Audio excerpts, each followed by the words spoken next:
안녕하세요. 팩트한방 한의사 오연민. 한의사 양유찬입니다. 네, 오늘도 재미있고 많은 분들이 궁금해하는 주제를 가지고 왔습니다.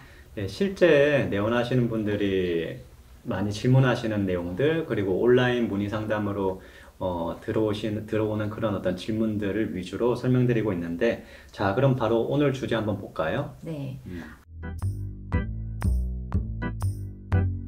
예, 정답부터 말씀드리자면, 예, 안면마비 한의원에서 충분히 치료가 가능합니다. 예, 안면마비 한의학에서 구안화사라고 하는데, 구안화사는 얼굴 근육 움직임을 담당하고 있는 뇌신경 7번, 예, 안면신경에 이상이 생겨 발생합니다.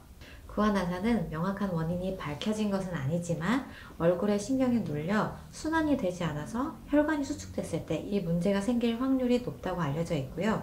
또 온도, 고열량 식사, 심한 스트레스, 불규칙한 생활 등이 복합적으로 영향을 주기도 합니다.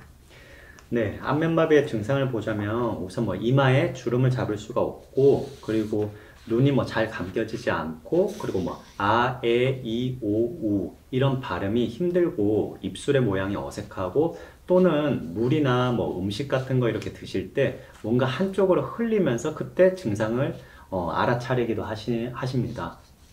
네, 그리고 어떤 분들은 미각 신경이 문제가 생겨서 맛을 못 느끼는 경우도 있기는 한데요. 이런 구안화사의 증상이 느껴지시면 근처의 병원으로 빠르게 가시는 게 좋습니다. 구안화사는 초기 치료가 굉장히 중요한데요. 그 골든타임에 맞추셔야지 치료가 후유증이 좀 덜 남는다고 보시면 됩니다.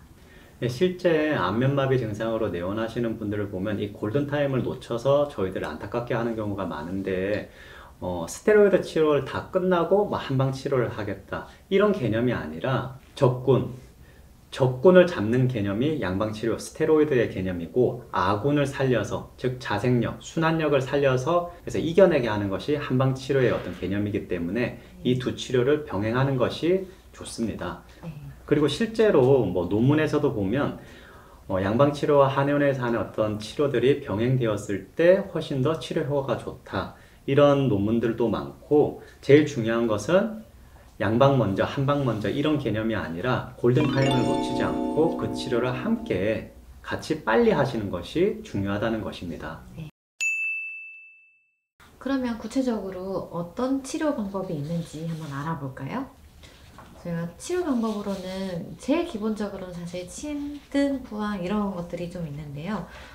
그 외에도 약침이라든지 이런 방법들이 있는데, 네, 얼굴에다가 하는 치료이다 보니까 조금 안 아픈 치료를 원하시는 분들이 많은데요.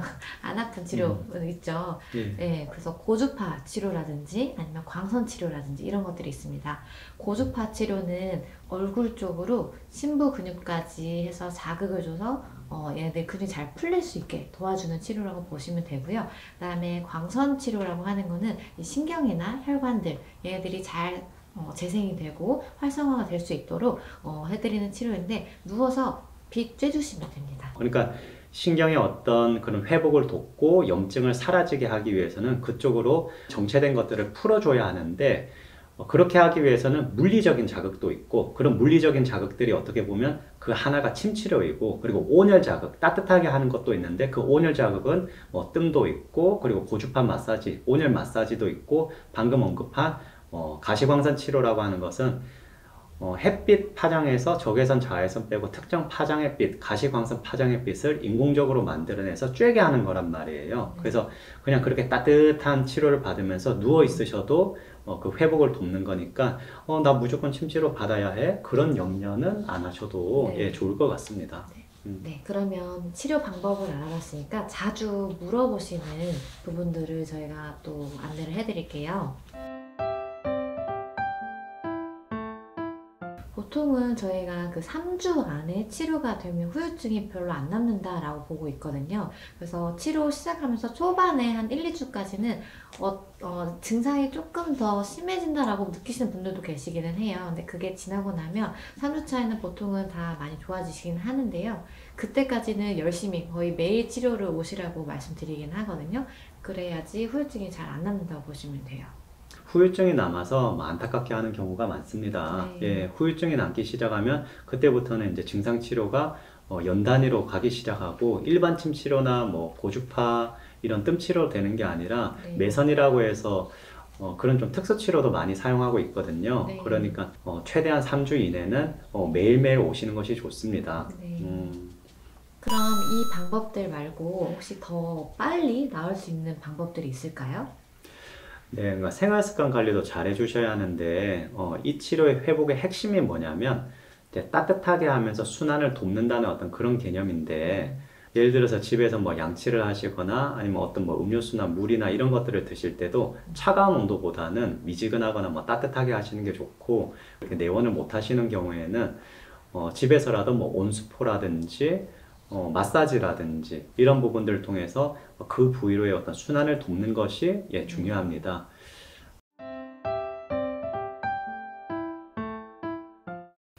차가운 바람을 쐬거나 추운 장소에서 잠을 자게 되면 혈관이나 신경들이 다 수축을 하게 되거든요. 그러면서 안면신경이 눌려서 마비가 될 수는 있기 때문에 그런 부분들은 조심하는 게 좋습니다. 그리고 꼭 굳이 이렇게 추운 상태가 아닌다고 해도 그 겨울 말고도 여름철에도 우리 온도차가 많이 나게 되면은 마찬가지로 수축이 될 수밖에 없거든요. 그래서 무더위로 인한 냉방이나 실내랑 밖에 과도한 온도차 이걸로 인해서 면역력이 문제가 생겨서 수축이 돼서 안면마비가 나타날 수도 있으니까 이런 부분들은 조심해 주시는 게 좋습니다.